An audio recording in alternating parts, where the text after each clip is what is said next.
Welcome everybody to week 2, day 2 of the Wild Rift EMEA Championships, and it's been such a quick road already, but it's the last of the round of 16 of the open bracket. We have finally seen more of our Titans take to the Rift. Yesterday, it was WREC's GG and Na'Vi taking to the Rift. WREC's looked as strong as we expected. Random from that top lane. Everybody said he is that massive top lane threat, and well, his Darius absolutely shut everybody down. Quadra kills all abound, and that was only game 1 as they continued with a really impressive game 2 as well. When we looked at Na'Vi, it was a little bit closer. Like, Na'Vi looked like they were going to hand us their first upset, as game 1 was really rough around the edges, and Tropic nearly taking that game off them. Unfortunately, Na'Vi would end up taking it back. Unfortunately, I guess, if you're an Entropic fan, but Na'Vi would close the series 2-0. We're ready to get this show under the way to get ourselves into day 2. I'm so ready. We're ready. Let's get things going with the Wild Rift EMEA Championship day 2. Welcome to the official Riot Games Wild Rift EMEA Championship. Everybody round here know we get hype. Everybody round.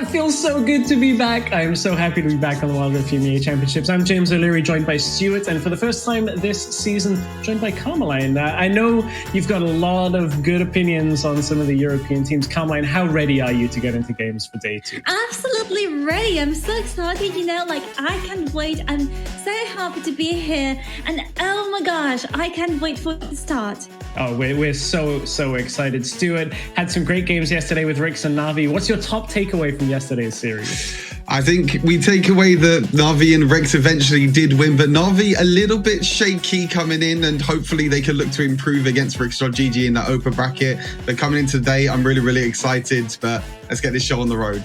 Yeah, let's get it going. Let's remind you of the format, because everybody's playing to get to the Icons Global Championship, but it is quite a long road there. Let's take a look at how the teams are going to do it. Take a chance to prove yourself and your team at the official Riot Games Wild Rift EMEA Championship and get your piece of the prize. If you're in one of these regions, sign up now for the WREC Open Qualifier. And it is precisely that, open. This means any team can join at this stage. All of the teams participating in the stage are going to be grouped for the best competitive experience by Riot, with teams from the MENA region being distributed to the groups based on their optimal latency. Your journey starts here, and hold that screenshot, I'll explain everything you see now. Through a double elimination bracket full of exciting matches, only the best teams will go into playoffs. And if you do get to the top 16, your matches get to be broadcasted. Do your best, because top 4 is the place to be in this bracket. And the winner goes directly to the grand final. But if you end up in 2nd, 3rd, or even 4th place, you skip a stage and you can go wait for the rest of the teams from the Last Chance playoffs in March. Don't worry if you didn't make it yet, and stay with me, because you'll still have a last chance. You've been training, your team is at its best, so sign up to the Last Chance Open Qualifier, where again, any team can join and will be grouped by Riot. Become one of the teams that wins the most matches in your group and secure a spot in the Last Chance playoffs. This is it. Be the absolute winner of the playoffs and grab your seat for the grand finals, where all groups will meet here for the first time. 2 winners per group, for a total of 6 teams will be traveling to our offline event in Barcelona, where we'll meet our regional champion and our deserving representatives for the Wild Rift Icons Global Championship. We'll see you on the Rift. You better not miss. Can't believe we are already on our fourth broadcast day. It feels so quick since that first day one where we were going into it. It's a long road for the players and the teams to get to the Icons Global Championship, but that world stage is what everybody is so desperate to get to. Lots of games between here and there. We've had a few already, and if we take a look at the bracket and how it's been updated, Stuart, look at next set of games like Zero Zone Viv, Game Lord Queso, Rix, Navi. If you had to pick one, which is your must-watch match? That's really tough. I think it has to be out of Game Lord Queso or Rix.GG Navi. 4 of the Titans coming in to this tournament. I'm really excited to see them. And, you know, Navi looking a little bit shaky as well, so that'll probably be the one that I have to look at for sure. That's fair. Carmeline, I know you're a big Blows fan, and when we look at how they played, they've now got Entropic in their next series. What are your thoughts on that matchup? So essentially, for me, it's all going to be up to them performing at the best level, which they haven't shown and absolutely during the Ligas of Bucket. So I'm just expecting them to just improve the gameplay a little bit. I don't think they should have this series in their hands. That's another series we're looking forward to watching in the coming weeks. But today's games, Formulation taking to the Rift. Stuart and I are very excited about Formulation. They performed very well in Purge. And then our second series of the day, Control against Dark. I think that might be the closest one. And when we look at our predictions, this is like the first real split over where all the predictions have gone. Stuart, you've betrayed Control. What has happened? I mean, I have to try and win the prediction game, and if you know my heart's telling me Control but my head is telling me Team Dark, I'm like, I want to beat you, I want to beat everyone else, so I went for Team Dark, but I know a lot of the people on the side of Control, so I'm really looking forward to that second series. Oh, my mind's telling me Control. But Carmeline, your mind is telling you Mood Gaming for our first series today up against Formulation. I know we're going to be casting that series, so we'll have a lot of time to talk about it. What do you think gives them the edge? I mean, for me, I don't know, I just want good games. I just want to be happy. Like, I just want it to be amazing. So I don't care who wins or who loses. In That's fact, fair. Just in short, stress. Well, I mean, I woke up this morning and I knew we were going to have good games, and I know the community did as well. I know there's been a lot of tweets going around. We want to hear from you, the community, whether you're the players, whether you're viewers, the commentators. We'll hear everything. As make sure you use the hashtag WREC. I finally understood this joke, the fact that it's talking about being in a mood and Formulation going up against Mood Gaming. Team Dark, I think Josh don't int. We haven't seen Josh play here in the WREC, but that's always a good strategy, unlike my games with me and Stuart, where I int and kind of like drag Stuart down a whole lot. Control getting a lot of support from the community. It's so good to see how much support there is for Control, because we're very early on in our competition standpoint, and teams that can get a lot of fans are great. I know that the player that used to be formerly known by Polish Onion, Stuart, he's someone you've played before and also find a very funny personality. So like, before you head off, what's your thoughts on this matchup? Quick prediction. I know you've said Team Dark, but is it 2-1, 2-0? I really want to see a 2-1. We've seen way too many 2-0s. I really want our first 2-1. Whether it's the first series or the second series, please give us a 3-game series once. Just once. Just once. Well, Stuart, I'll let you get ready for an interview that we have coming up and a few other things. So we'll check back in with Stuart a little bit more throughout the broadcast. But Carmeline, it's time for you and I to delve a little bit deeper into the patch. And I think coming out of yesterday, everything was talking about patch 3.0.A. numbers and letters. Somehow it makes sense in the right naming things. What are your big takeaways from the patch? Well, nothing has really changed. No one's happy. The players are not happy. You will expect different champions to take up the spotlight. They haven't. What we're seeing is more Darius, more Garen.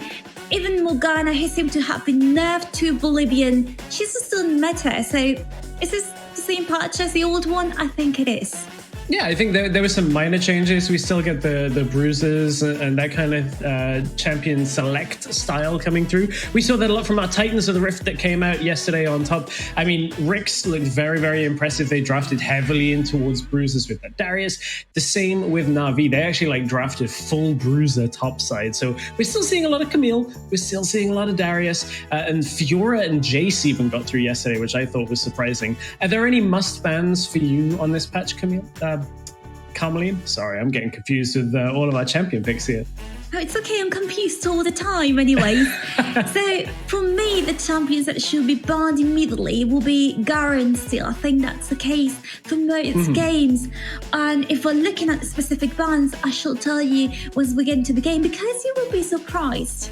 Okay, I'm ready to be surprised with our picks and bans. I'm also ready to be surprised with one of the biggest personalities I think that we have in Wild Rift right now. I'm sure people have dropped into his stream. He's always a joy to watch. Now we're going to hear from Snitch, who's here for an interview with Stuart.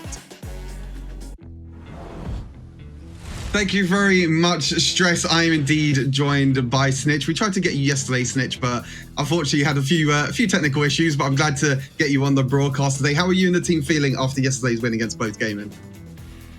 Honestly, we're feeling really great. I think with a format like this, obviously it's been a few weeks now since we played a proper tournament. So you end up in this really long cycle of just scrimming and scrimming and scrimming, and you're trying to fix problems and get better. And I think you struggle to kind of see your growth and improvement. But having a serious game again and then coming out of just, basically completely dominating, I think we all felt really happy with how we performed, and shows that the work we're putting in is actually, coming to fruition.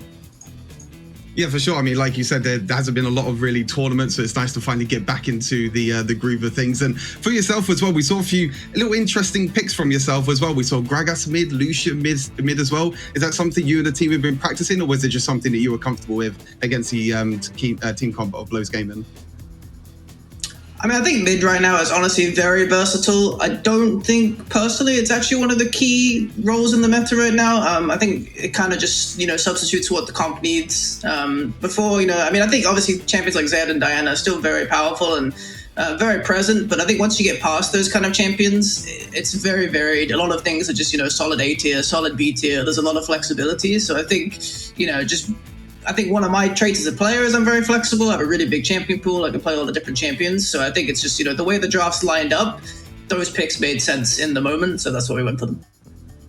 That's really, really awesome. And next up, you have Na'Vi as well. Obviously, quite a lot of players on Na'Vi as well. What's your prediction going into that one? You reckon you're going to take it?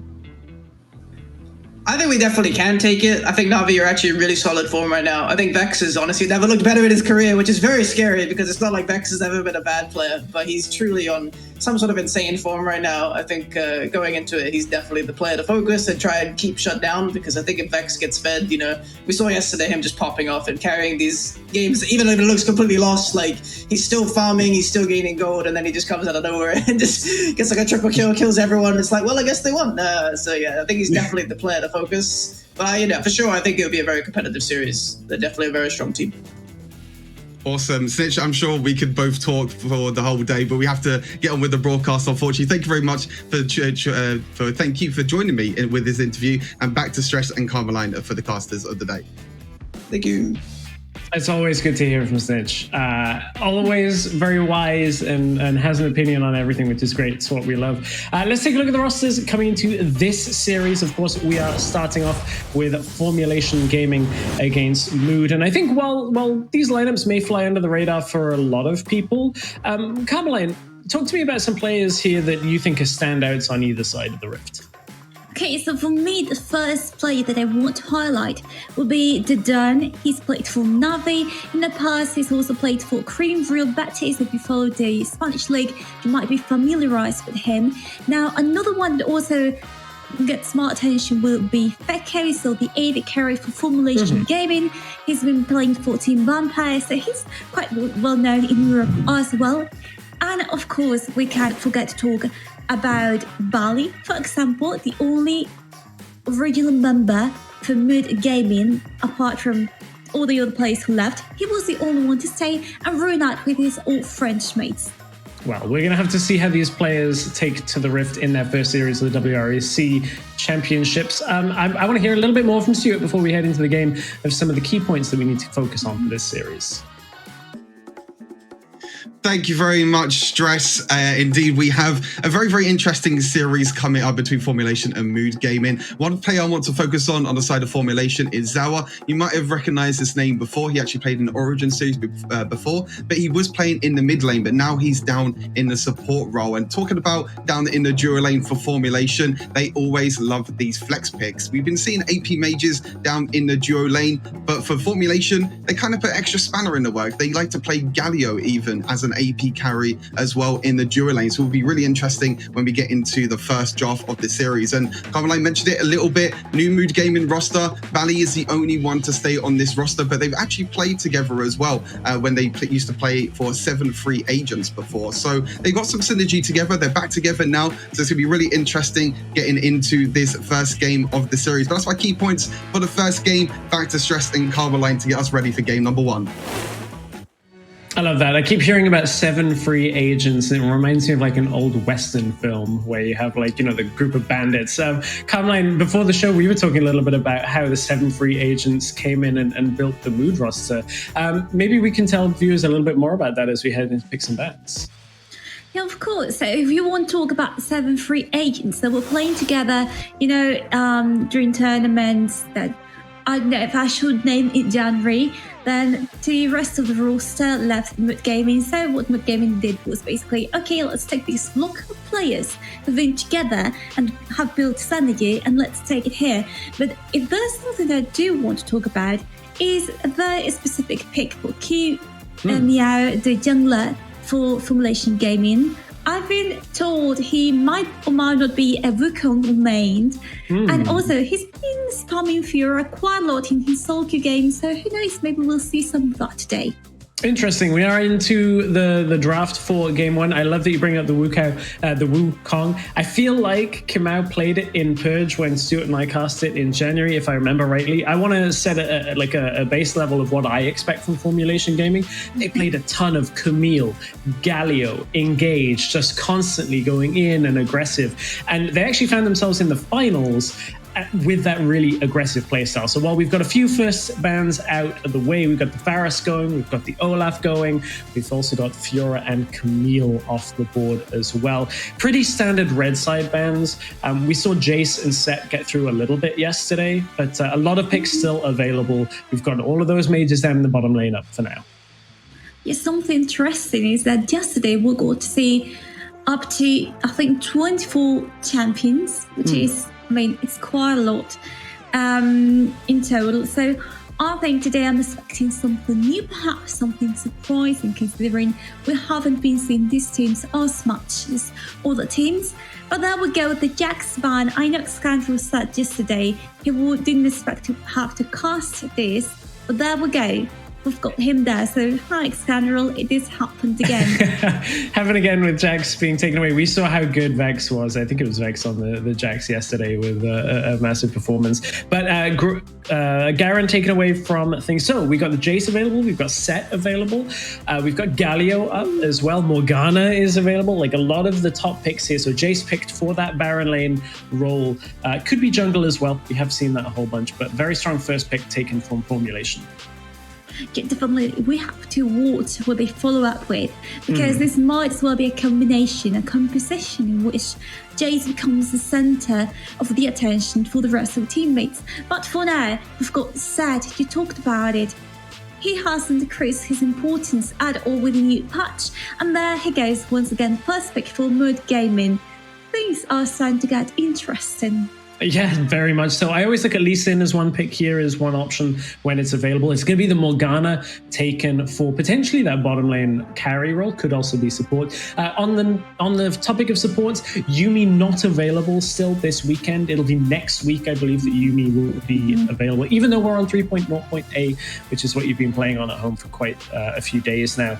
So Yuumi not up. That's something we're going to have to look at. I do not ever enjoy playing against Yuumi, so I'm glad that we don't have to have her in this mix. Thresh picked up as the support. We've seen Thresh used alongside the likes of Orianna and a few of the bot laners that have less mobility. Very good at getting picks, very good at allowing people to have extra mobility when they don't have it in their kit. I'm really enjoying this matchup between Thresh and Morgana. I really like what the Binding and the Black can do to each other. So we'll have to watch and see once the game starts. But for now, we have to think as well, what can complement them well in lane? And Ziggs could be the right option here. He's got CZ, he's got Sonin. So for me, Formulation Gaming draft looking good. But hey, Zed has appeared on the Rift. Yeah, Zed is here as a third pick. I always now look towards Fizz as a ban in the current meta. It's a skill matchup, but is one of the ones that can actually kind of hang with Zed. I actually was chatting with Snitch a little bit about that on the previous patch, and it's kind of a skill matchup, but we've seen players like Rubies take both sides of that matchup and win, which is a bad marker if you're not confident on Zed. Rakan banned away, as well as the Diana banned away, so 2 more bans to go, and Formulation running a little bit of a I mean, this is standard for last patch's meta on the Ziggs. We do still see the Ziggs, but it wasn't what I was expecting out of Formulation. They were running Galio in that bottom lane carry role with Thresh, so I was hoping to see a little bit of that. Yeah, I was hoping to see it as well, but it won't be the case, you know, or maybe it will. For now, we've got Rakan being banned, and maybe this comes from expecting, you know, Morgana going to another lane, and also the things you were talking about, as well as the early star. We've seen lots of focus on both Sour and Mellow Star, which will be support for mood gaming. So quite interesting. We are used to seeing top laners take the initiative in this patch. Now it all goes down to the bot lane. For that, the next pick we've got is Listen, the Blind Monk, going there. We'll see what they can do, because I'm seeing a little bit of variety come from mood gaming, but I'm not entirely sold on this lineup yet. Yeah, there's a decent amount of pick potential from here. Not the most straightforward team fighting, and my gut feeling, hang on, that's a Nunu, I'm going to talk about that. I was going to say my gut feeling is this is likely Morgana in that carry role to give you some magic damage, but we'll talk about that with the last pick. Nunu picked up, and in my view, what this kind of does is it buys zone control. Like that absolute 0 from Nunu in a team fight can just deny a lot of engage potential, and Formulation trying to play a little bit more disengage, picking up an Aurelia for extra side lane too.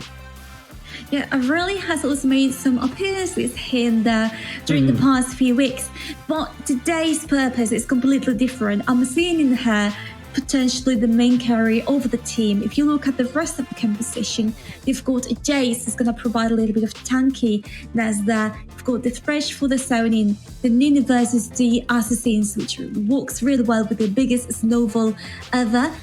And just to complete mood gaming's composition, there goes Bram. He's been kind of forgotten and or banned in the past few games, and I've got full confidence that he'll be able to make it back in this one. Yeah, I feel like this Braum kind of brings an immediate, like, cancel to Nunu's ultimate. He's one of the one champions in that support role that are like, you're ulting? No, you're not ulting anymore. I'm going to allow my assassins to get through the back. Because you can see the Rakan and the Alistar are banned already, so trying to take away some of that engage. Braum mostly known as a disengage champion outside of the laning phase, so I want to see how that plays off. For me, I'm looking at Formulation, I'm seeing Jace, I'm seeing Aurelia, and then I'm seeing 3 champions that are good at holding people at a range. So I'm looking at them doing a 1-3-1 setup on the side of Formulation. And then Mood, I don't really know where to place it. It's a little bit of a more strange composition, right? There's some engage, some disengage, some assassin. Very different. It's what doesn't quite get me into the composition because of that same reason. I feel like we are going in way too many different directions, and if you really want to be able to fight this Formulation gaming composition, you're going to need something else. You're going to need a frontliner, you're going to need something stronger to be able to bring out all the damage that you're going to need as the time goes on in game. So that raises a few questions, maybe even a few red flags for me. But that's what it is, right? This is Wild Rift, and anything and everything can happen. It's the best of 2. If you lose the first map, you can get to the second one. So just be calm, be cool, enjoy the game, because we're going right into this stress. We are on to the Rift for game 1 between Formulation and Mood, and there is an immediate invade against this Nunu. I think we always have to keep track of, like, when you've got Zed Lee Sin, that's a really strong 2 versus 1 like catch potential. Like, people die immediately to that combination. So that's one strength of Mood if they can get it going, that I think will always be reliable after the early game. However, it's just going to be Mood backing away. Formulation are going to kind of steady themselves, get that Nunu a little bit into the game, and get Kimau rolling on this. Yeah, for now, we see quite a standard thing here. With the junglers starting up closer on opposite sides of the map, that's to be said. But, I mean, you can clearly see what the plan is here. For Nunu, the plan will be to give Jace an really that advantage in their levels, whereas Baluz is more focused on giving both Mellow Star and Fekko, that Melisandre Fekko, oh my gosh. With Melisandre Bali, that little bit of an advantage later on. So we'll see how that plays out. Well, now you can see there's some rotations already. Thresh going on but to the mid lane to secure that good vision in the river area, getting the Scuttlecraft down. And honestly, I think things are looking good for them. No action so far, but you can see how Mood Gaming is trying to counter up with that in the top lane. I didn't know that's how you make snow crab. You roll a giant snowball into it. But Nunu going for the bottom side crab, easy pick off. They already had seen Lee Sin. Lee Sin, knowing he was on a ward top side, says, okay, we'll trade scuttles. It's all good. So one of the things that's really difficult against a Nunu, and this is very basics of Nunu gameplay, is like it's so hard to have objective control against the Nunu. Even the likes of Lee Sin is like, you're never really going to beat Nunu in a smite fight. So you basically have to take any objective you can. So I wouldn't be surprised to see Baluz avoid going for the same objective as Kimau quite often in this match.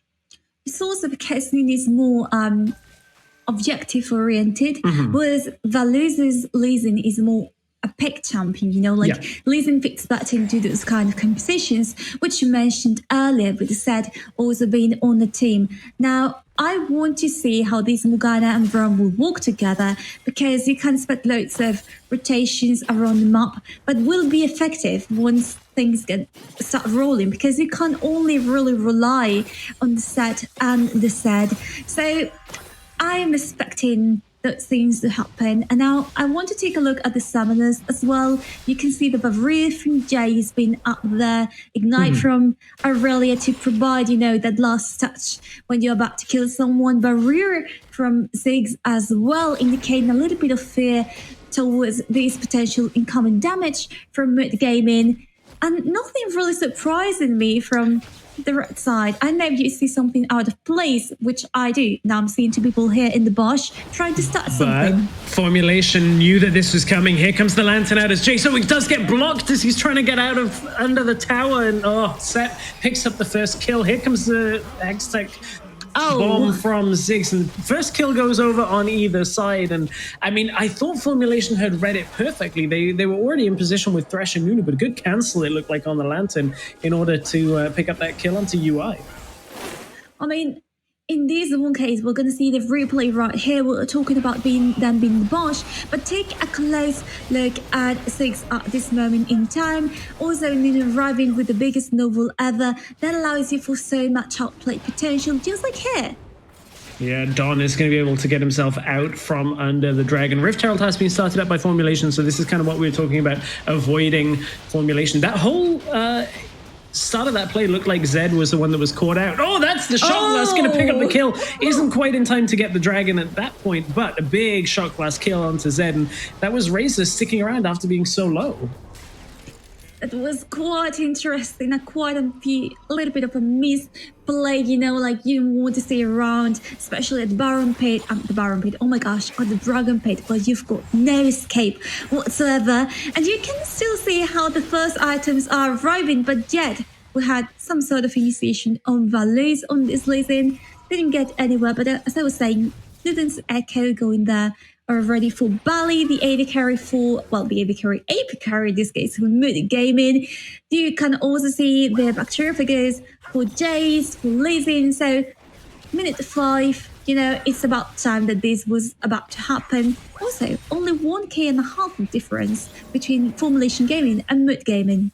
Yeah, that goal difference is swinging up and down as they absorb waves. And for those of you that perhaps haven't watched a lot of competitive Wild Rift and think, wow, this is very different to how my solo queue game is. Like, yep, competitive, typically you swap these mages that are played in the bottom lane in the current meta into the middle lane in order to just wave clear constantly. Like, mid tower and mid wave is a fundamental basic of both League of Legends and Wild Rift, and that's the whole reason you do it, is you pick these wave clear champions, you can't break them very easily, and it allows the rest of your team to have presence on the map. And it's opportunities like this where you can kind of come into middle lane like Formulation are doing, and then back down into bottom lane. They're looking for an opening, but that's a binding that lands onto Nunu. It's going to be the end of that exchange. Nothing really more to follow up on this. But yeah, that's the strength of having your mid lane, your bottom lane is in middle lane. I mean, they've got Morgana Biden, they've got the double D, well, in this case, not double D, the second ability, allowing you to slow down your enemies, and the Bram as well to keep the enemies at bay. So, obviously, quite a good position to disengage and prevent them from taking down each tower, which could have been the case right now. Formulation Gaming doesn't really stop, do they? Yeah, Herald used the middle lane, didn't actually crack the tower though, which makes it a little tricky because this Morgana will hold the tower. Might need second Rift Herald to actually do that. So you might see Mood contest second Rift Herald once they've got a few items and once they can actually look to pick people off. UI may be caught in the top side, but here comes Newton, gonna snowball his way up. Snowball doesn't quite hit, doesn't get the spare off that one, as now it's gonna be Kamau backed away.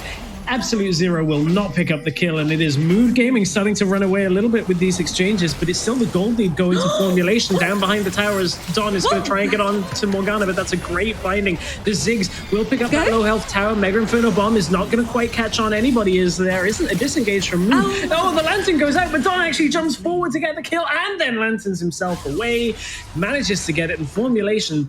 They've managed to steady the ship a little bit. They get tower first blood. They will lose a tower in the bottom side, but this is a very even game so far. I mean, that play was just amazing. You know, I thought they were going to cut to Morgana, but in the end, there was no way. I really would have banged World's Edge right there in order to strike this kill. However, if you look at the kill distribution, you will realize that in the case of Moods Gaming, it's mainly been falling on the bot lane, which, if we're being honest, it doesn't matter as much as this play we're seeing here now. So you've got two elemental members for Formulation Gaming sacrificing themselves for what? They don't get a kill in here. I mean, it's quite sad that we're seeing this happening. Whereas for Mood Gaming, Morgana and Bram are the ones being killed over and over. So not such a big loss. Yeah, that tower going over to Ziggs, just managing to take advantage of that Rift Herald. From here, this is done. Like, when the Lantern goes out, I'm like, okay, he's going to just Lantern out, he'll be fine. He knows he's got the opportunity to get that kill, and at this point, Formulation going to try and contest the Dragon. That Rift Herald is up, is no longer such a big priority in the sense of mid-tower, but there are more towers to get, and they will be able to secure it for Jace. Mega Inferno Bomb comes out, does a little bit of damage, but already Formulation are backing themselves away. They've already got themselves out. Nunu is pinged onto the Dragon. They're a little low on the side of Formulation, and Moods still have a lot of healthy members.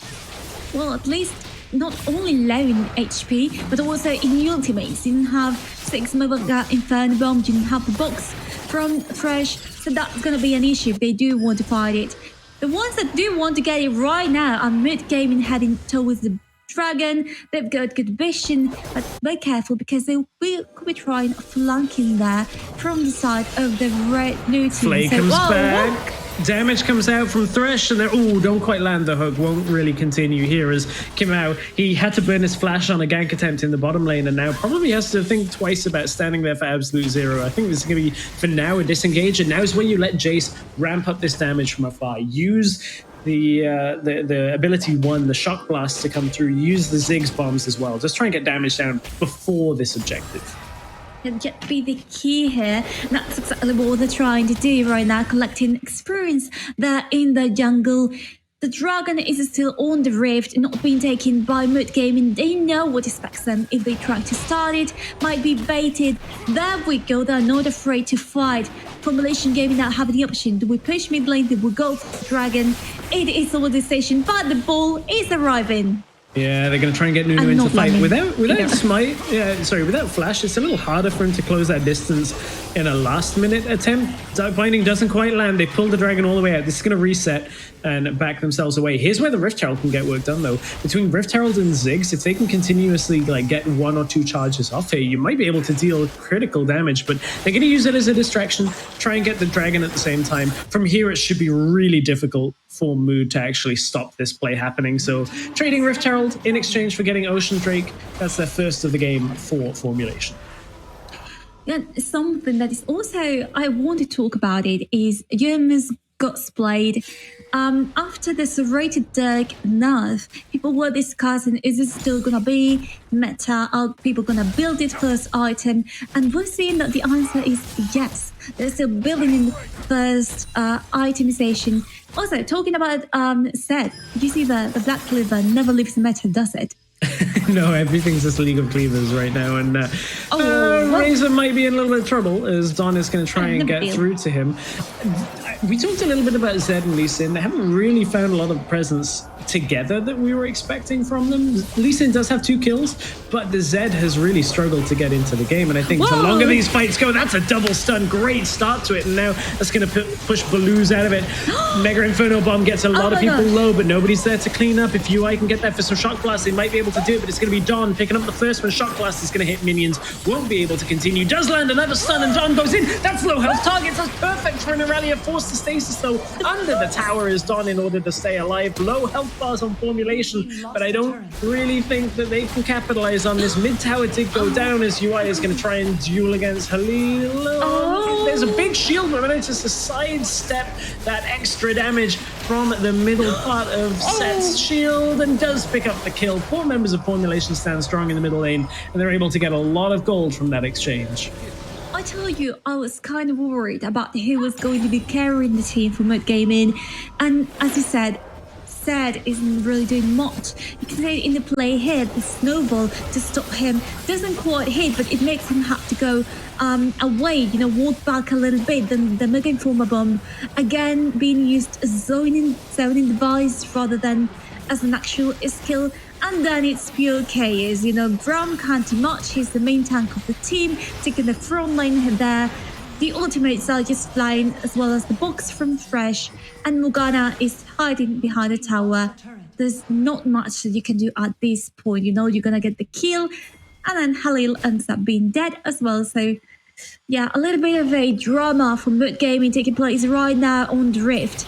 But we'll see if they can recover. Close. Oh, we're into a fight already as Don's going to get Lantern back out, catches him during the kick. Sonic Wave follow-up was nearly enough, but they've stuck around a little bit too long. Don is dropping, does get him a little bit of a heal through, as now Zawa has to back away, but he's bought enough time for the rest of the team to get there. UI was bound for a while there, and now it's the stasis coming out from Morgana. Won't be enough to keep her alive, and Nunu is going to run this one down through the jungle. Doesn't quite catch it. Sonic Wave hits, doesn't get the hook on for a second time, but formulation continuing to just ramp up this pressure. Now UI under the tower to the skies and out to the jungle with the Lantern as Kamau is going to tank up the tower for just a moment longer. They are going to be able to de-push this wave, so Mood will stabilize a little in that bottom lane, but all of these exchanges are going to formulation.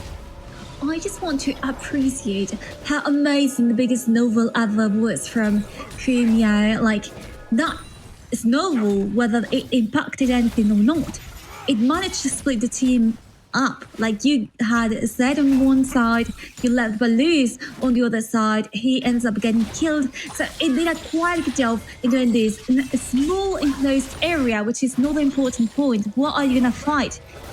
In this case, right here, why not in front of Baron, trying to protect it from any initiatives from the team of Mid Gaming, who now have to think really well about what they want to do, because they're in no position to try and counter this.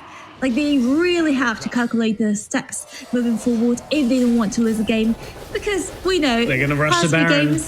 They're going to rush it. They know that Nunu's likely down on that dragon. They damage is way too low. Coming too slowly. I'm not sure stress. I mean, Mood have the, I was going to say Formulation have the crab. Now they definitely know. I'm sure people have just shown, but look, it nearly gets the steal timing off of Formulation, the Specco, but now look, everybody's so low. A couple of members of Mood are going to get out.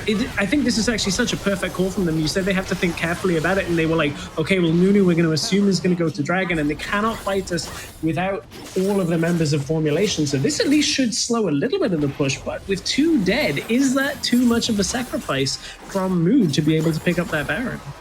Not just everyone. You didn't have the Glacial Fissure from Braum anymore up until in about 20 seconds. Halil is gonna be out of sight. This set that is so important for the entirety of the team. Come Let's walk on. out dress like now. Oh Does get my banned. gosh. There's the hook down onto Morgana. Forces the stasis, and maybe Mood are buying time here if they can stay alive and kite back. But look, it's just not enough to keep Morgana alive. I keep thinking if they just can get a little bit more, Mood might be able to actually pull back into this one. But they just are losing too much too quickly.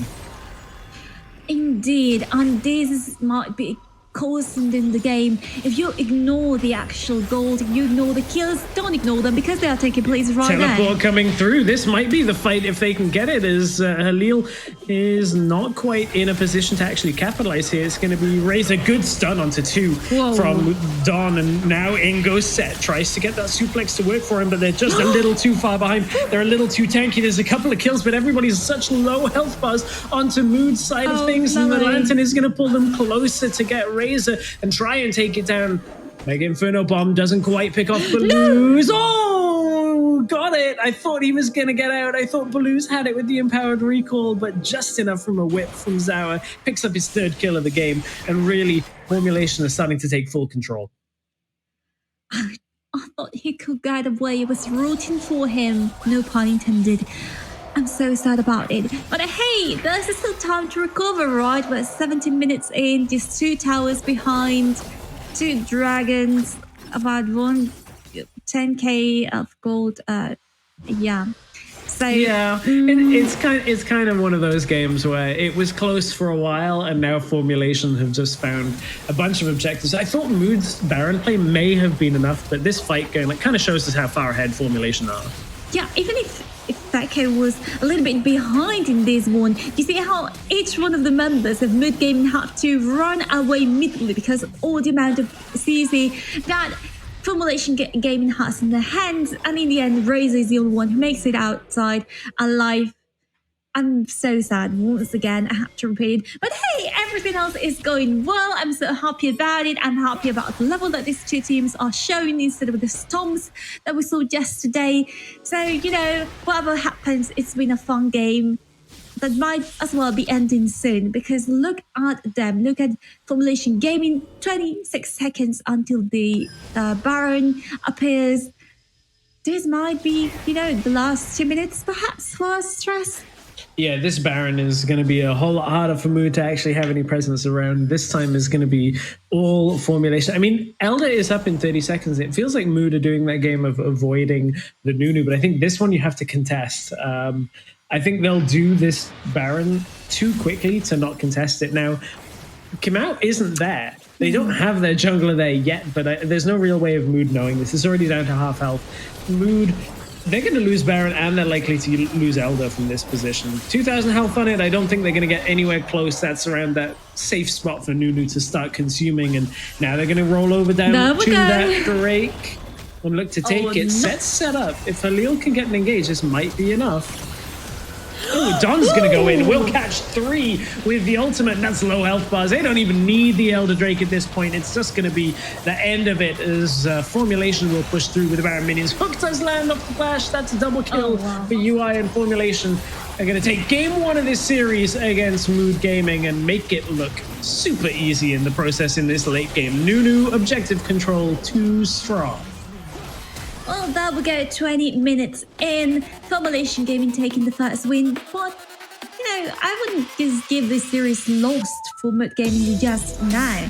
We've seen some bright moments from them. So I'm putting my hopes up in them, also because I voted in the prediction, so I can't really lose.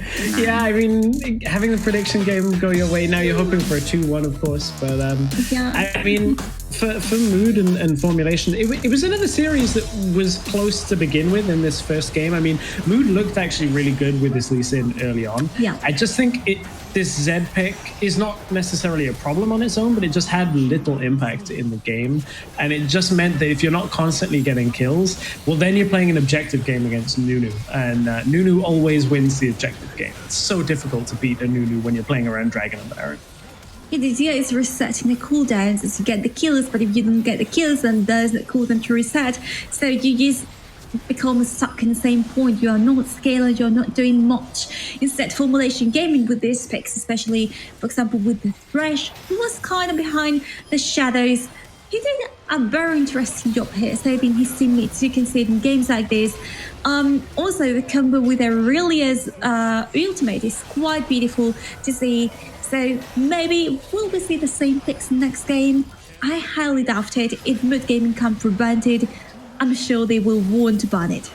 Yeah, that's a fair point. I think that it was a different playstyle out of formulation than I was expecting. When you look at the amount of engage, they were going for like a pick comp as opposed to like full-on team fighting comp. But their team fighting was pretty effective in the way that they would do it. Get people low health. Don would go in and kind of try and tidy up.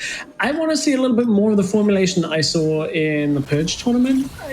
Not that this wasn't a successful game, but I feel like playing against a stronger set of opponents, I don't know whether this new playstyle would work. It's a little bit slow, and I just feel like Mood didn't punish it in the places that they could have early game, and it just meant that when you get to the late game with this composition, it's really hard to actually beat them with what they want to do. So formulation, I think we'll have to look at a different draft for the next game as well. I'm guessing we're going to end up swapping sides for these two teams, as we've seen a lot of people swapping over from red to blue after that loss. Let's take a look at the in-game stats. I mean, it's a kind of a clean bot lane game for Fekko and Zawa, like 3-0 and then a bunch of assists for both of them. So really impressive overall from that bottom lane, staying unkilled throughout the game.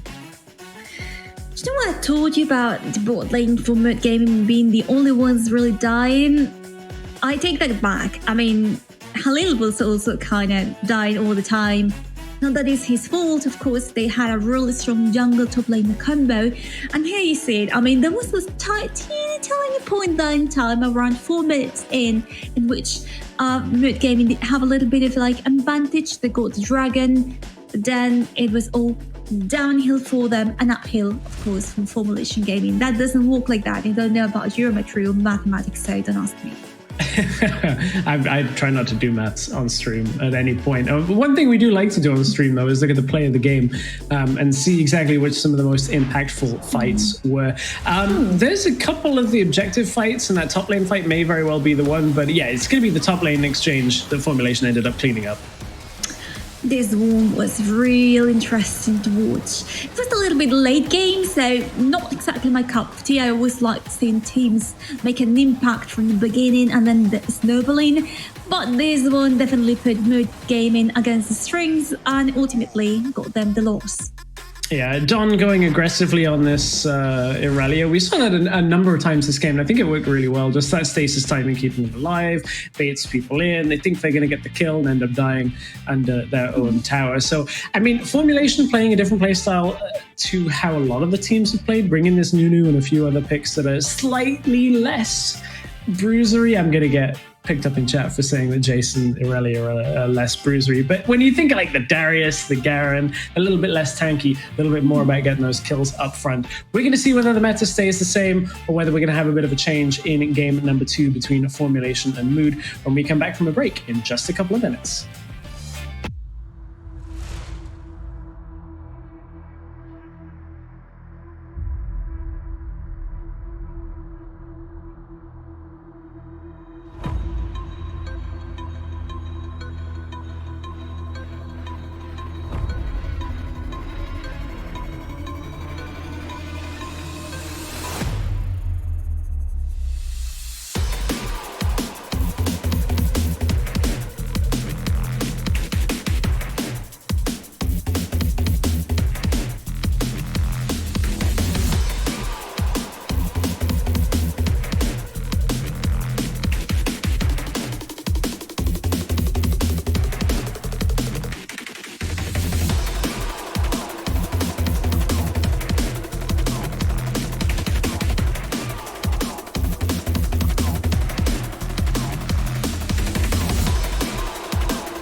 You ready?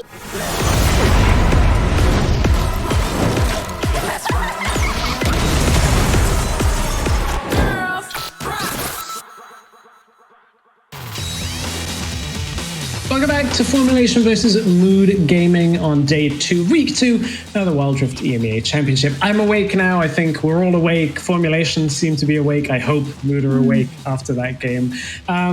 Carmeline, it was a tough game for Mood. Anything that you think they can do better heading into game 2? To be honest, I'd rather be sleeping. But no, I mean, I think they can wake up themselves, because in the beginning, it was like when you wake up and you're like, oh yeah, my alarm was, ringing. I gotta, go do some things. And then they just fell asleep again. Somehow. Well, yeah, I'm one of those people that hit snooze for a bunch. I want to hear from Stuart on his thoughts on game 1, because it's a little bit different. So, Stuart, what have you got for us heading out of that?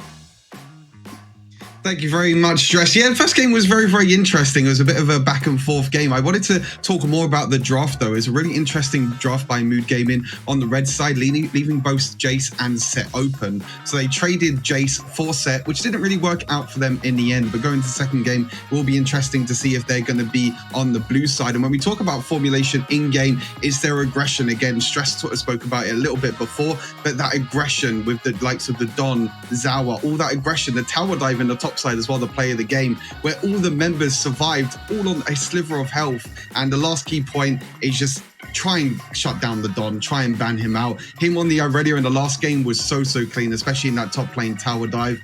It's going to be really, really hard for Mood Gaming to come back into this. I feel like Formulation's aggression and their play style doesn't really suit Mood Gaming that well, but we'll see how it works as we get into the second game. Back to Stress and Comline. Yeah, we're ready to get into our game, or very shortly anyway, as we take a look at the rosters for both lineups once again, just to remind you on how our players all pan out. I think it was a really interesting point that Stuart made about trying to ban out the Don. For Don, playing that mid lane role, we just heard Snitch from Rex talk about this in the interview, where he's like, well, mid lane's not quite as effective, or like not quite as high priority anymore. What else do you think they can ban out other than the Irelia that would hit Don? I mean, unless they kidnap Don and take him out of the team, there's nothing they can really do to ban him. There's no point. What you can do instead is just, let him pick whatever he wants to and shut him down really strongly once you've got your own composition. Because focusing on one player, okay, now it's done. What will be next? Anyone can take the role of the carry, if you give them a chance. So yeah, basically, just don't ban out the Don. He will win anyways. So try to win with your own thing.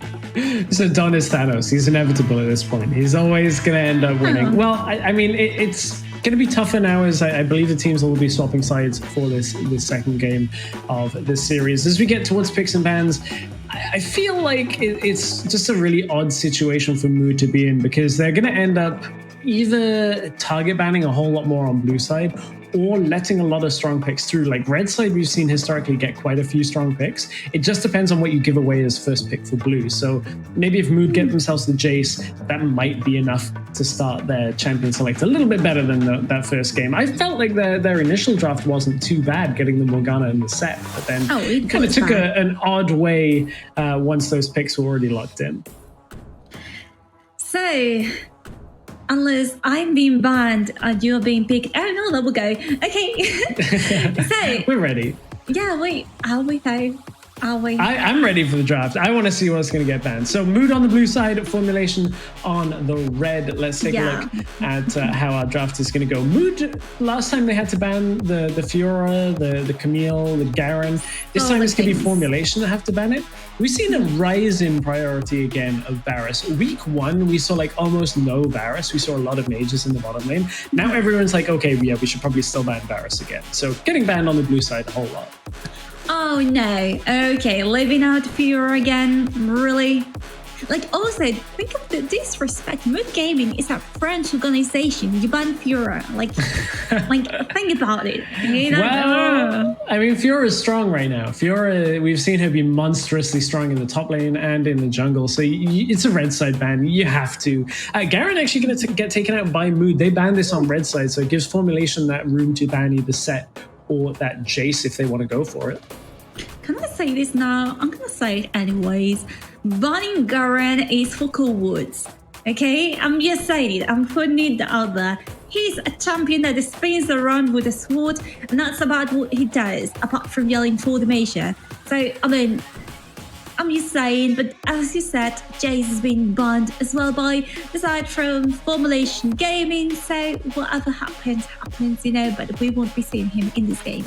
Yeah, the Garen had so much presence in week 1 though, like a real immovable object, played both mid lane and and in the top lane. And we've heard the players talk about how much of a insane pick in scrims it is, and how it's so hard to shut down. You basically need scaling damage like a Vayne in order to do anything against Garen in the late game, and Vayne is so hard to make work in the current meta from that bottom lane that it's so difficult. Olaf banned, Jax banned. Where does that leave us? Set is available as one of the picks. Camille is up as well. Camille said Morgana once again, whatever you really want to go with.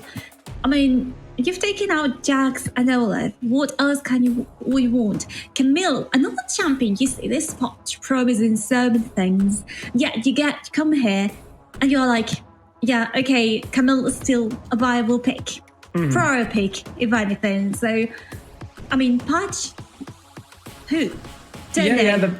A lot of people were complaining about the patch, but I think fundamentally Camille does exactly the same role. That ultimate change is heavy for solo queue, but in competitive, I think the actual duration is not as as strong as people made it out to be. You still get onto somebody, lock them down, lock down a carry, the rest of your team, pick them up. Gragas has been picked up alongside Set from Formulation. My heart. Okay, Gragas. Stress. Gragas is that one pick people have been revisiting a lot in this latest patch. They are like, yeah, Gragas is the place to be. Gragas is champion to pick. Why? Because the zoning is so good. You get a listen, you can kick him out with a barrel and just have the listen say hello, goodbye. Great screen. So amazing pick from Formulation Gaming. And we're gonna see Thresh once again. What do we think about this? Yeah, Thresh picked up for Mood, I think is very strong, allows people to get a lot of control. Diana was a pick that we didn't really touch on. It was banned in game number 1 in the second phase of the draft. Now picked as a mid lane pick. It doesn't have too many answers from the side of Formulation. They only have one pick left. I actually want to put a pin in the fact that I think Gragas, Fekko is a player that we have seen in previous tournaments playing tanks in that carry role in bottom lane, the Galio. I wonder whether he's also been playing with Gragas. That's a Darius locked in. We have Set, Gragas, Darius. 3 very tanky champions, but each of them brings a ton of damage to the game. Tons of damage. Never mind, it was a joke. An old school joke, if anything.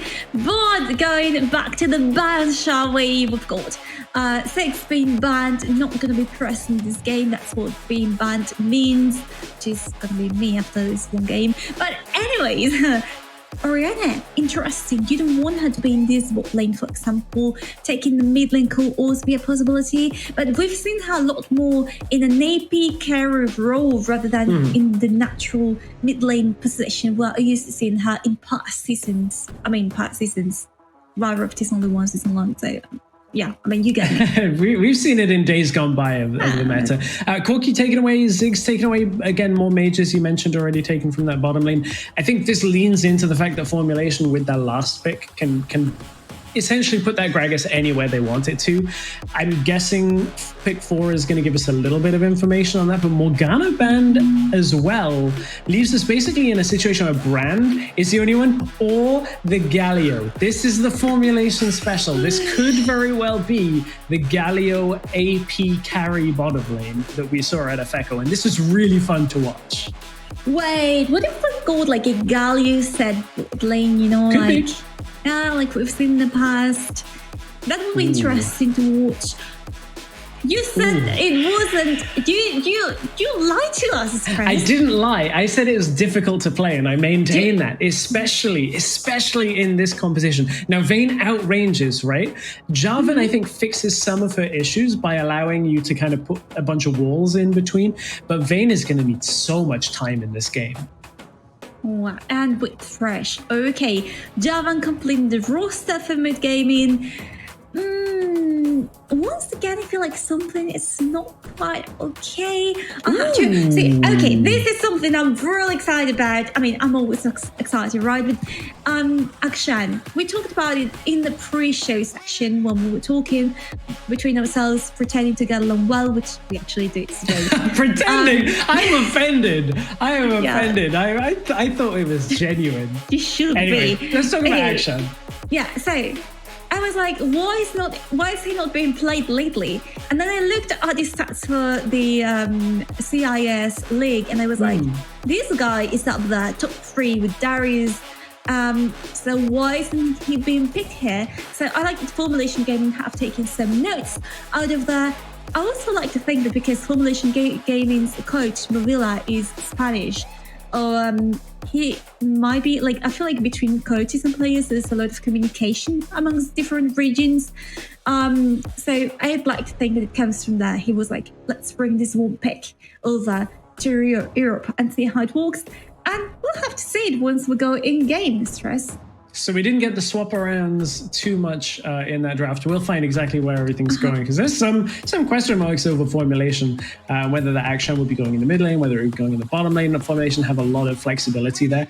This Vayne is the key to the game for Mood, in the sense of, in my opinion, almost nobody on the side of Formulation Gaming has that late game scaling. Akshan can do damage, but it's not a matchup that I'm very familiar with. But I feel like Vayne outscales pretty heavily basically every other AD carry in the game. So if they can get Vayne into the late game, it should be enough. We are on to the Rift for game number 2 between Mood and Formulation. This is a very different playstyle, and it is Feko on that Galio in the bottom lane with Zauer's set, and it's Akshan in that middle lane. Can you give him that lane presence? But the top lane right now that we're looking at is there has been that support roam to try and shut down UI early on from Mood.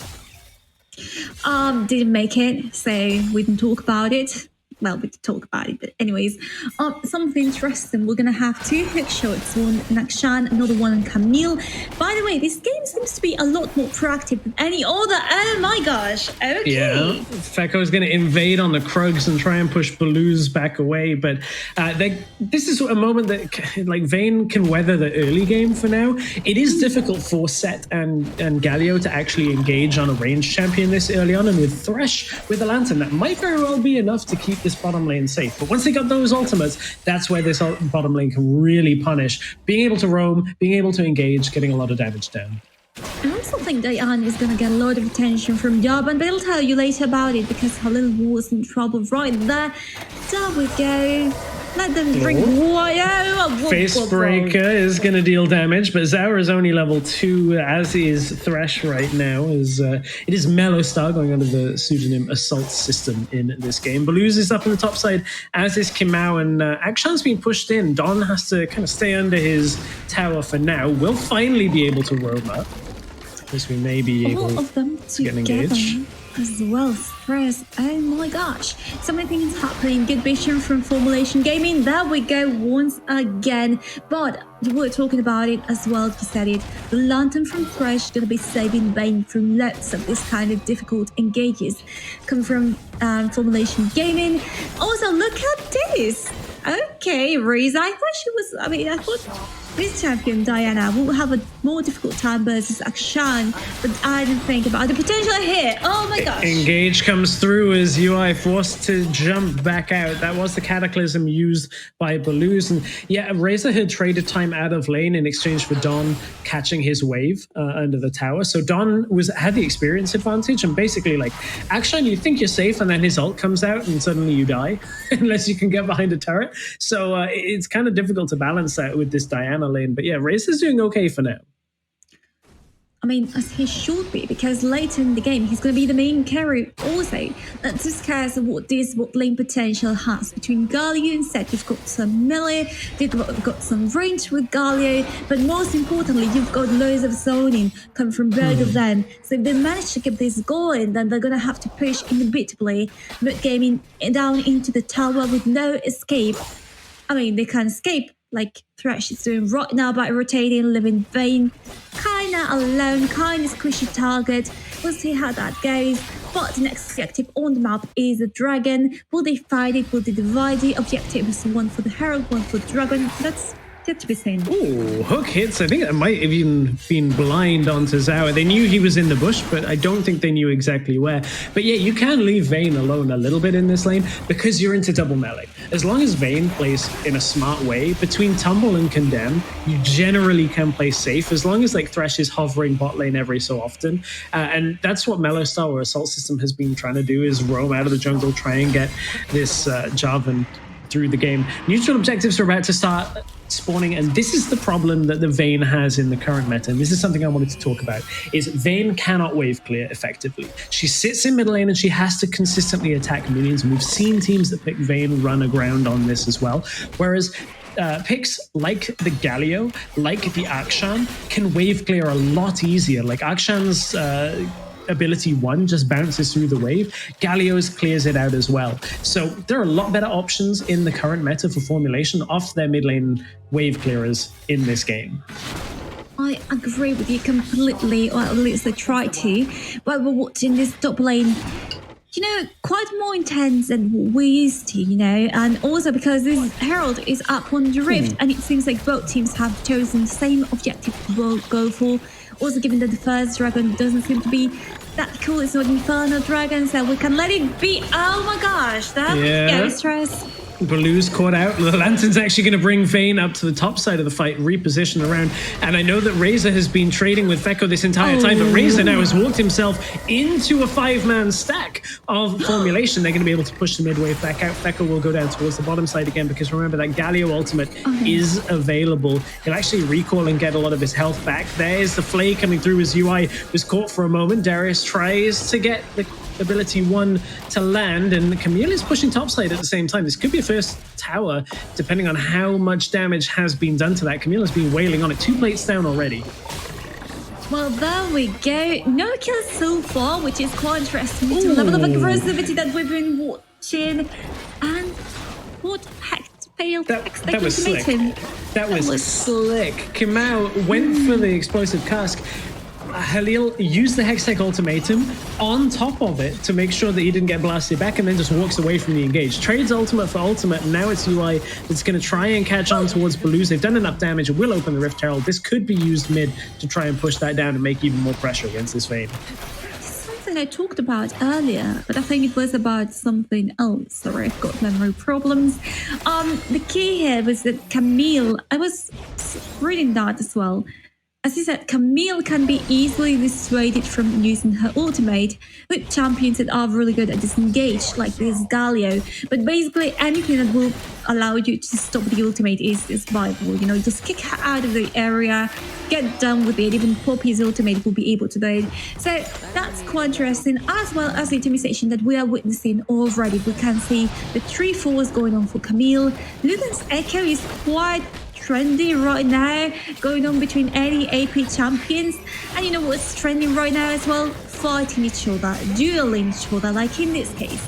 Yeah, UI is going to have help from Zhao as they pick up that Camille, and we'll get first blood. It's a late first blood, 7 minutes into the game. We'd already seen Dragon and Rift Herald taken by the time first blood actually happened, and now with Rift Herald in this middle lane, there's only 2 people from Mood here. There's the explosive cast, will be enough as Akshan manages to get away from this fight. So does Kim out on such little health. Here comes Fekko going in. This is the damage down from that Akshan, and there's the entrance from Galio to be able to pick up another kill.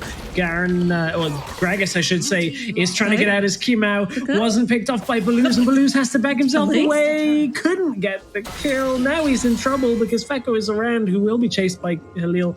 They're going to back away. It will be 3 kills, 2 towers, a Drake, and a Rift Herald, all from this game, from formulation. This is how the fight started.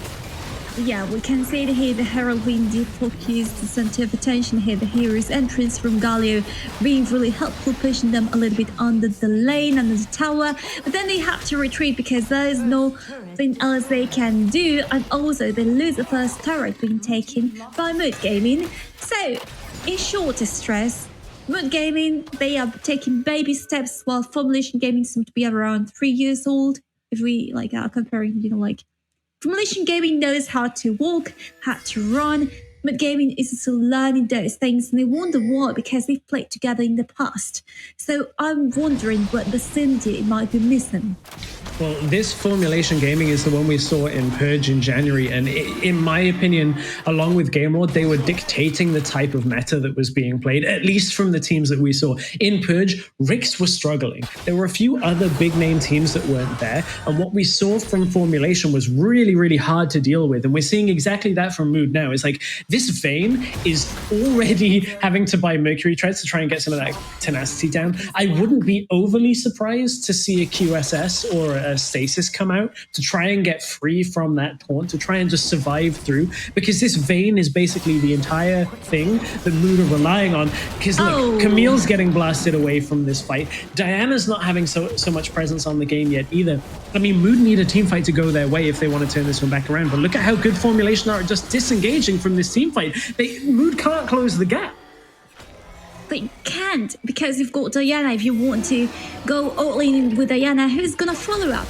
You've got no one to do it. Oh gosh. Zao is going to try and get it. There's the apprehender set. Tries very much to hold on to Thresh for the kill, but it actually goes over to the teammate of UI. Darius picking up just another kill as Zawa. He's fine supporting. He's just fine getting tanky. And Feka was already roaming over to that mid lane to get in range for the ultimate Galio. This fight's just going to continue as UI is going to chase him back under the tower. It's Galio going up against Halil in this top side. This is bot lane AP carry going up against Camille. But Feko has the lead on experience and will just use that heroic exit, I guess we can call it, as Formulation to steady themselves for the second Rift Herald. I love the name, Hero's Exit. I'm just gonna leave, I'll leave you here with your issues. I'm gonna stay away. But Halil hasn't quite gotten the message. Or maybe he does. But anyways, the thing is, the hell has been taken by Formulation Gaming. While the next dragon, the Inferno Dragon, is spawning about 20 seconds for Mood Gaming. Will they try to fight it? They have to wave clear this first wave of minions attacking them. And then we might talk about something else. But for now, the gold advantage of 5k is causing quite a chaos in this one game.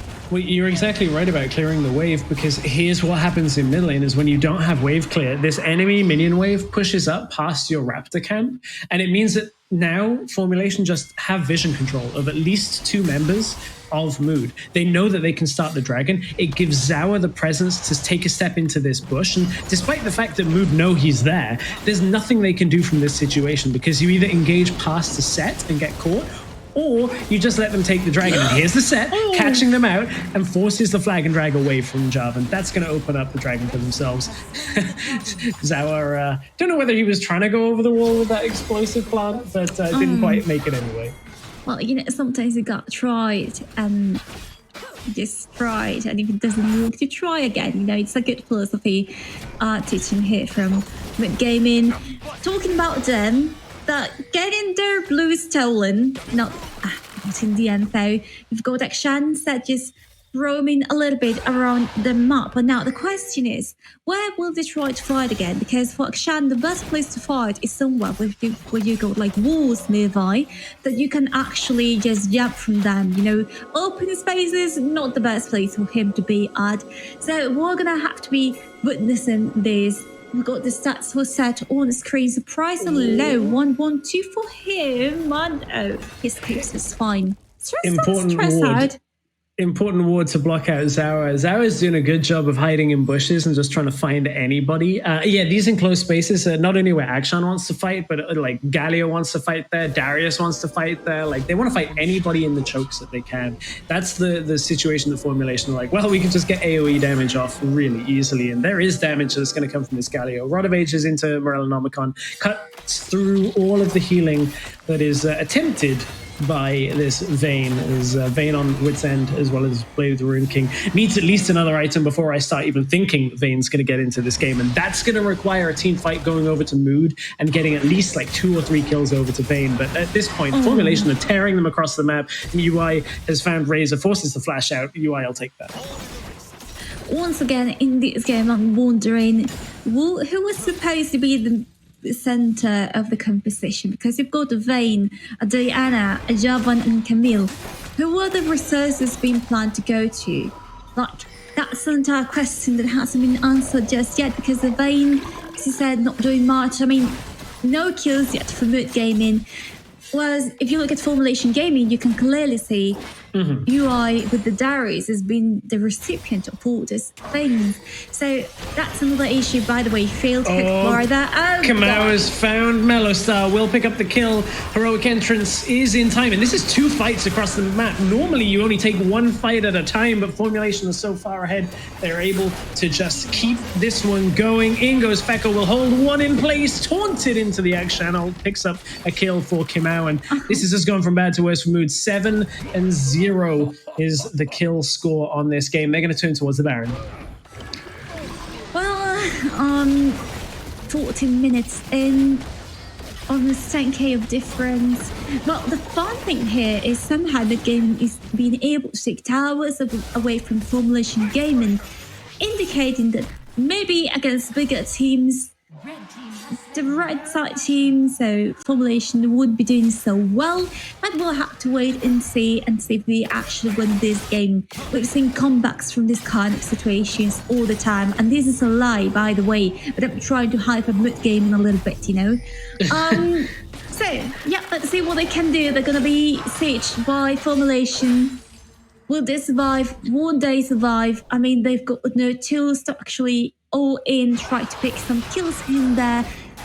I don't know, Stress. At this it's point kind of in funny. time, Like, these towers have gone down in a way because of the strength of Formulation's, the way that they want to play. Like, what happens is you have the Galio out on the side lane against like either Camille or Diana. We saw this in one of the last fights. And then Galio just goes, see ya, we're going to go win the fight, and leaves the opponent in lane. And they've had like Camille and Diana taking time, and they're like, well, I guess we'll take a tower as a consolation prize for losing the fight and losing the objective. So I appreciate wanting to hype up Mood so much, but Mood's game so far, I think, has unfortunately been forced out very well by Formulation. Like, Formulation knew they would force Mood onto a hyper carry, and then they just punish them like this with this heavy team fight comp, because this Vayne needs more time. Vayne does not have time in this game to scale up if Formulation keep the fight going. time and resources. She's not as independent as someone would like to be. Double apprehend into the explosive cask, and there is the end of time for Mellowstar. It's going to be a tower going down in the middle lane. They've already taken one in the top lane, and Formulation are going to wrap this game up. Apprehend hits again. There's the Cataclysm to try and stay through it, but Galio is going to make his heroic entrance. Finally, one kill on the board for Mood, but I think it's going to be a kill in exchange for the Nexus in this series, as Don has, however, been caught. Maybe this was an overreach from Formulation. They still have managed to deal a ton of damage here, but can they pick up a couple of kills? Maybe this is enough for them to be able to take it. No, here comes Kamau, going to shut that comeback down right before it starts, as it's another kill going over to Formulation. They still have Baron buff minions for a moment or two longer, as it will despawn. Formulation may have to reset here, but they're going to take at least 2 inhibitors. They're looking for the third. Are you sure? I think they can close the game if they want to. They've got the wave in the middle, they've got the wave in the bot lane arriving as well. They should be in a good position, but once again, they're not paying attention to me, so they're going to be back in. Away, finish the game. Thank you very much. Of course, you've destroyed the towers. What else do you need? I mean, for those of you that play Vayne in solo queue, you are like licking your lips at 3 players overextending to try and take the Nexus down on low health. Like, that's Vayne City, where you're like, okay, I'll just heal up and I'll get 3 kills here, and you won't close the game, and we'll come back into it. So you got to play it out carefully. The next Baron's coming up as well from Formulation. They're going to be able to take this very easy because the minions take it down. Sour is fighting 1 versus 2 in the jungle at this point. It's too far ahead for Formulation, as they're going to be able to now fight 3 versus 4. Are they going to be able to survive through this? This might be an overstep here. Out comes the Darius ultimate. It wasn't enough to pick up that first kill, but there's enough damage coming through from Formulation, and while Vayne has picked up 1 kill, I don't know that it's going to be enough to do anything to turn this game back around, as with 3 inhibitors down and now 2 members of Mood down. Formulation should be able to just clinically end this game, and they're on the hunt. Formulation are looking for the last few kills to shut this out, as Halil, forced out of the base, will get caught, does hook shot the way back onto the fountain, but it's not enough. Formulation are going to close this game out in their characteristic Galio bot style and take the 2-0 over Mood Gaming. 18 minutes in, and the win is that. Okay, what's happening? I'm so confused. I'm not confused Please at hold. all. This is what we're expecting in game 1 from Formulation. They rock out with a Nunu, and I'm like, what are you doing? This is not Formulation that I know. This is not the team that I have casted before. However, this time, this is the Formulation that I'm excited to watch. This is the Formulation that, like, we're just going to fight you. We're going to use the Galio in the bottom lane. No one else is doing this. Just keep fighting, keep the aggression up, and shut down this late game scaling team before Mood can ever get it going. I don't know. I mean, I had such high hopes for Mood Gaming. I was expecting them to perform much better given the history together, and then nothing. Like, well, I think some of this comes from the fact that, like, Formulation are very, very comfortable in this meta. I think for me that's one of the things, like, they've had above other teams is they've been playing this style since January, so they've had a lot of scrim practice. We heard Snitch talk about it in the interview earlier, where it's just like constantly scrimming again and again and again. So they have this playbook where they're like, okay, we know exactly what we're drafting towards. People can't ban us out, and it's so comfortable for them in this game. Like, the Galio bot looks so easy for them, and they pair it just with a couple of other bruises, get the fight started, and easily walk through Mood. Look, Stress, I love you. I do. But if you mention the purge of January once again, I'm gonna... I mean, it's some of our only games that we have. It's some of the only games that we have to go on, right? So I'm kidding. I know, and I wish I was there to watch it. Unfortunately, I couldn't be there because I wasn't invited. But anyways, it's not about me. It's about this one game, which Mood Gaming lost. So it also means they lost my predictions. It's okay. I lost my predictions in week 1. Don't worry about it. No, I lost yesterday. I lost today.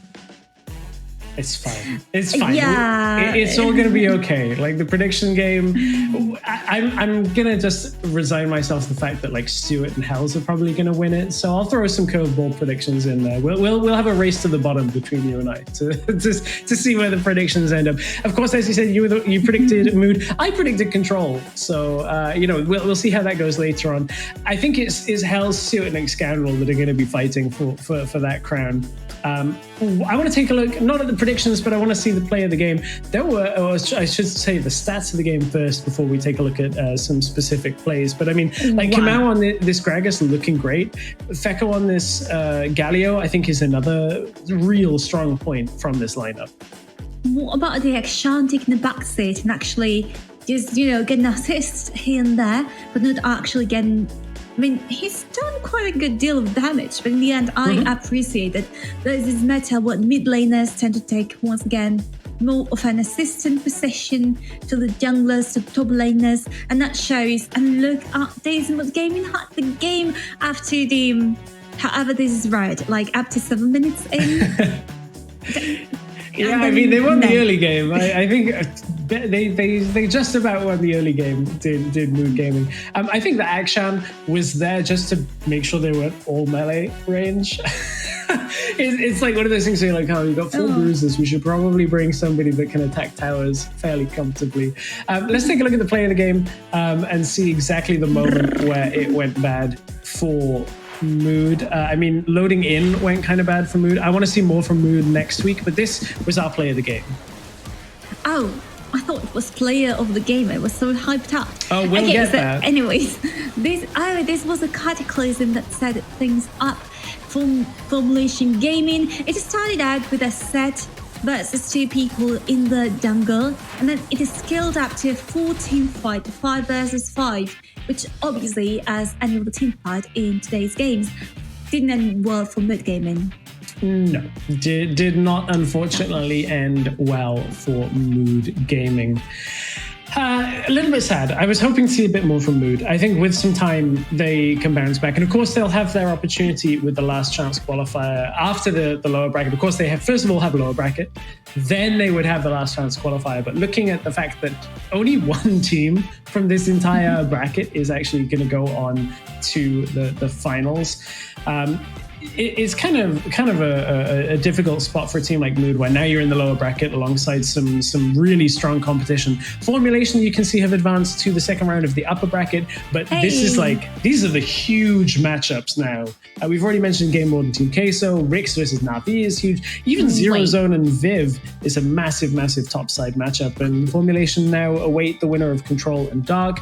Mood, on the other side, will await the loser on the lower bracket side of things. So a lot of hype matchups to come. So many of these teams are not going to be able to make it to the final. So we've got a lot of games still to play. But now it's time to find out who our MVP is. Now is time to do the drum roll and see exactly who it's going to be. I think there's actually a couple of players that could be from this series. But our MVP from Formulation is going to be A replay. Kimau from the jungle. I think that's a deserved play. Played this Nunu, played the Gragas in game 2. I think he had a very solid performance. Absolutely. Now, Gragas and Nunu kind of easy to play. Can we watch something more riskier next week? I'm just pushing these players up to the limit. I want to see more. I'm never happy with whatever they do. So come on, bring it up. Bring the Bane jungle. Come on. No, don't bring. If anybody brings Vayne Jungle into competitive or my games, I'm just gonna make sure everybody gets banned. I don't even have that power, but what I do have the power to do is hear from one of our winning players. It's Don with Stuart for an interview. Thank you very much, Stress. I'm indeed joined by the Don. The Don, congratulations on the victory. How does you and your team feel after that one? Yo, what's up? Can you hear me? Yeah, I can hear you all good.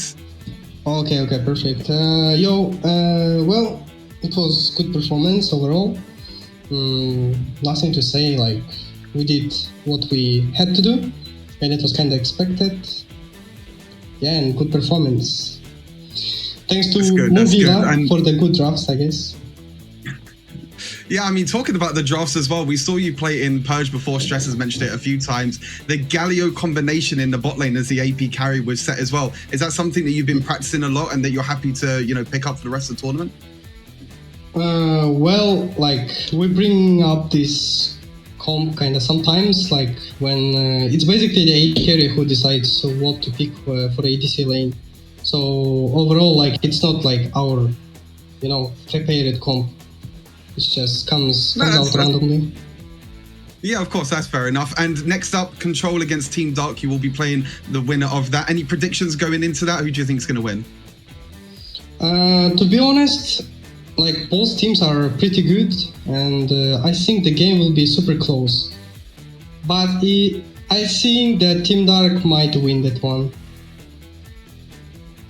Awesome stuff. Thank you, Don, for joining me on this interview. Good luck for the rest of the tournament. Hopefully we'll be able to speak to you again soon. Thanks very much. Back to the casters. Thank you. Bye-bye.